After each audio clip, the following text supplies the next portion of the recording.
आप सवाल खड़ा करें, जिस अंबेडकर का बार बार नाम लिया जा रहा है, जिस अंबेडकर का बार बार हवाला दिया जा रहा है और यकायक अंबेडकर से प्यार हो गया है, अंबेडकर की किताब तो पढ़ लो भाई। पूछो अंबेडकर ने आपके बारे में क्या राय की थी, इस्लाम के बारे में क्या राय थी, पाकिस्तान पे उनका क्या विचार था। अंबेडकर की किताब थॉट्स ऑन पाकिस्तान तो पढ़ के बताइए। उस आदमी ने सच सच कहा, यह बदकिस्मती है उस आदमी की कि हमारे यहां झूठे लोगों को महान बनाया गया, और जो ईमानदार उस वक्त था और जो आज भी उसकी किताबों को अगर आप पढ़ लें तो उससे ज्यादा ईमानदार आदमी मुझे कोई नजर नहीं आता। अगर उसकी बातों को माना होता तो आज यह दिन भारत को देखना नहीं पड़ता। थॉट्स ऑन पाकिस्तान में वो लिख रहे हैं, यह किताब मार्केट में अवेलेबल है, आप ले सकते हैं। उसमें उन्होंने कहा कि जब भारत का बंटवारा मजहब के नाम पे हुआ था तो यहां एक भी मुसलमान कैसे रहेगा, इसको भी जाना चाहिए। साफ साफ कहा उन्होंने।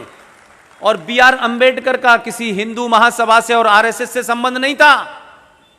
यह कहकर के आप उस ज्ञानी आदमी की बात को झुठला नहीं सकते। आज उनका सारा का सारा इतिहास और सारी किताबें मौजूद हैं, हम पढ़ नहीं रहे हैं। लेकिन अंबेडकर का इस्तेमाल, अंबेडकर के फ्रॉड वारिस, अंबेडकर के नाम पे राजनीति करने वाले लोग, अंबेडकर को सड़क सड़क गली गली बेचने वाले लोग आज भी सच बोलने से कतरा रहे हैं। इसलिए मेरी और आपकी जिम्मेदारी है कि एक फ्रॉड नैरेटिव चल रहा है जो 1946 में जिन्ना ने जिसका एक्सपेरिमेंट किया था, और चंद सालों बाद वो एक्सपेरिमेंट खराब हो गया और वो साहब हिंदुस्तान आ गए। लेकिन हम 70 साल के बाद उसी नैरेटिव को दोबारा से देख रहे हैं, सिर्फ उसमें स्लोगन बदला है, जय भीम और जय मीम। इस जय भीम और जय मीम को बारे में आप सब लोग एक्सपोज कर सकते हैं, बहुत सारी किताबें हैं। यह भी एक किताब है, इस किताब का नाम है पाकिस्तान और पार्टीशन ऑफ इंडिया। इस शख्स के बारे में जितनी बातें मैं पढ़ता हूं, बार बार सोचता हूं कि किस तरीके का मैनेजमेंट रहा होगा कि जिस शख्स को हमारा राष्ट्रपिता कहा गया, कौन सी ऐसी बात है कि उसको राष्ट्रपिता कहने से मुझे गर्व पैदा हो, मुझ में सम्मान का भाव पैदा हो। पूरी दुनिया क्या लिख रही है उनके बारे में, जो जो उन्होंने कहा वो सब आ रहा है सामने। लेकिन एक ऐसा आदमी के उस दौर में जिसे सत्ता नहीं चाहिए थी, उसने तब भी सच कहा और मरते मरते सच लिख के गया। इससे ज्यादा ईमानदार आदमी नहीं है। क्या ऐसा हो सकता है कि कोई हमारा आइडियल हो, कोई हमारा ऐसा युग पुरुष हो, कोई हमारा ऐसा लीडर हो और उसके बारे में हमें यह पता चले कि यह झूठा है, कायर है, चोर है, मक्कार है, इसने दुनिया के सारे झूठ बोले और हम उसको कहें कि यह हमारा महापुरुष है? हो सकता है? भगवान रामचंद्र जी भी लंका गए थे, उनकी पत्नी को कोई ले गया था, और आपको अगर यह पता चले कि वो लंका गए, अपनी पत्नी को छुड़ा के लाए और सोने की लंका लूट करके और वहां की तमाम औरतों को लेके आ गए थे, आपके मन में सम्मान का भाव जगेगा या अपमान का भाव जगेगा? लेकिन हमने यह होने दिया। और एक शख्स जिसे मैं आज के दौर में कहूंगा, हो सकता है कुछ लोगों को पॉलिटिकली इनकरेक्ट लगता हो, लेकिन आप सबसे और जो भी मेरी बात सुनते हैं, जो सौरभ भाई की बात सुनते हैं, 1000 साल के बाद आपको मौका मिला है, सच बोलिए, मत डरिए किसी से।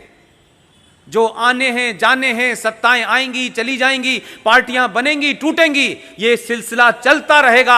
आप अपना नाम किसमें दर्ज कराना चाहते हैं यह आज आपको तय करना है।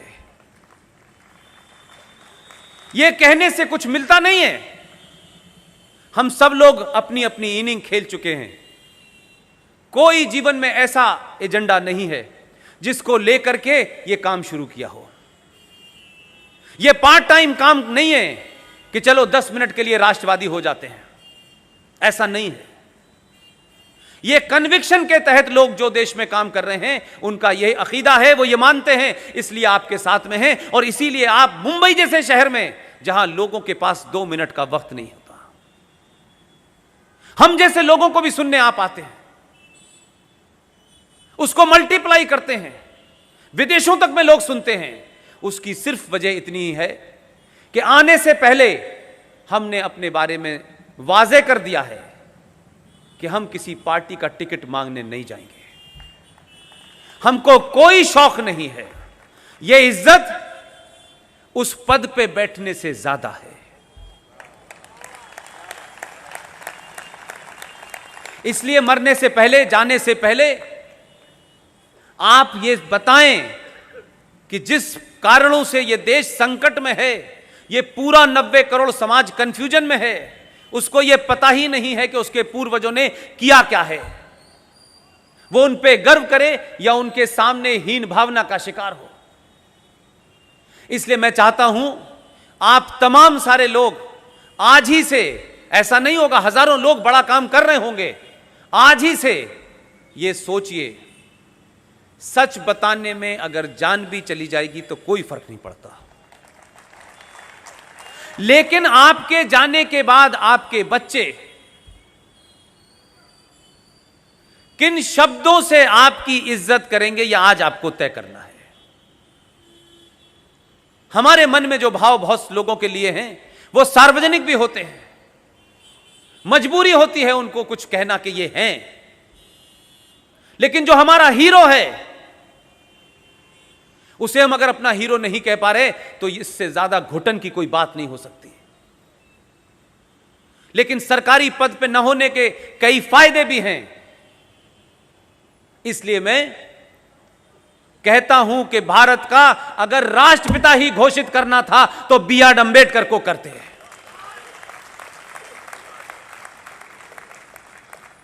हम इस झूठ में तो नहीं फंसते।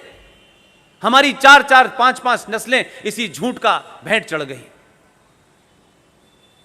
इसलिए आज अगर कोई मेरा हीरो है, जिन हीरो को विलियन बता के इतिहास ने दबा दिया हजारों गज नीचे, लेकिन हम तमाम सारे लोग खुशनसीब भी हैं, हम बड़े फॉर्चुनेट हैं। हमने 47 नहीं देखा, हमें नहीं पता, लेकिन 47 कैसे हुआ होगा वो अपनी आंखों के सामने देख रहे हैं और पूरी ताकत से 47 ना हो उसे रोकने की कोशिश भी कर रहे हैं। इसलिए आपको एक अपॉर्चुनिटी मिली है कि आप और आपके बच्चे आपको किन भाषा में और किन शब्दों में आपके जाने के बाद कहें, उनको आपके ऊपर गर्व हो या आपके ऊपर शर्म हो। इसलिए अपनी अपनी भूमिका को आप बिना किसी कोई बड़ा किए हुए छोटी छोटी भूमिकाओं को निभा सकते हैं। और ऐसे ही लोगों में नाम है अभय मराठे जी का। मैंने आपका नाम मराठे जी बहुत बार लिया। आप इसी राज्य के रहने वाले हैं। क्या मेरी ये दरखास्त मानेंगे कि आप 1 मिनट के लिए स्टेज पे आ जाएं?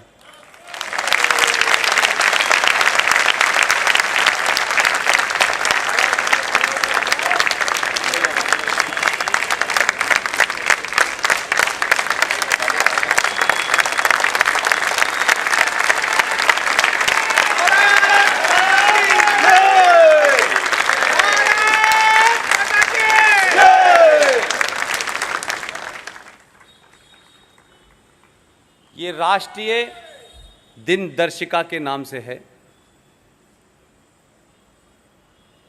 इसको मैं जितनी बार देखता हूँ मुझे लगता है कि ये पहले क्यों नहीं हुआ।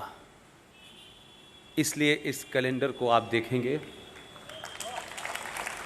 इसी के अंदर इन्होंने ऐसी चीज़ें छाप दी हैं कि जब आपके बच्चे पूछेंगे सवाल, जब वो बच्चे पूछें तो आपको वो जवाब देना पड़ेगा। और आप जब आपको जवाब देंगे तब आपको ये भी पता चलेगा कि आखिर ऐसी कौन कौन सी वजह थी जो हमसे छुपाई गई, जो आपको बताई नहीं गई।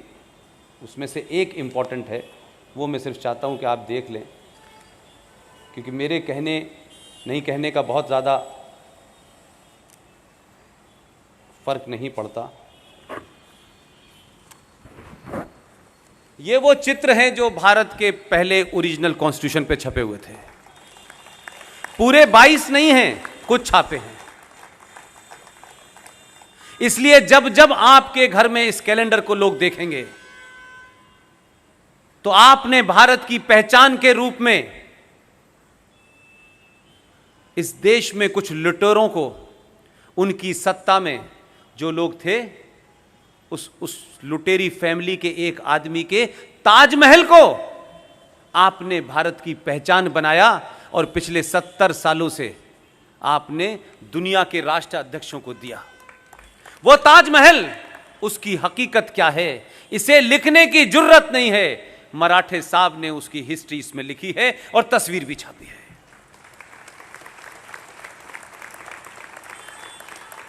इसलिए मैं चाहता था कि मराठे जी एक इंस्टीट्यूशन है और बहुत समय लंबा नहीं है।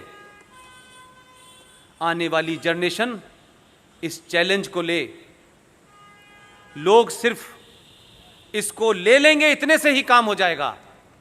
मेरे 3-4 साथी जो दिल्ली में हैं, जो ट्रस्ट इंडिया फाउंडेशन के नाम से काम कर रहे हैं, उन्होंने मुझसे कहा है इस आदेश के साथ कि मराठे जी आपको मिले तो आप उनको भरोसा दीजिए कि इस कैलेंडर का भविष्य में जो भी पब्लिकेशन की कॉस्ट आएगी सारी ट्रस्ट इंडिया फाउंडेशन वहन करेगा। लेकिन इस कैलेंडर को एक आंदोलन का रूप देना है, घर घर पहुंचाना है। ये कॉमर्शियल वेंचर नहीं है, इसमें 80 साल की उम्र तक इनका खून पसीना है। Thank you very much Marathe. Thank you.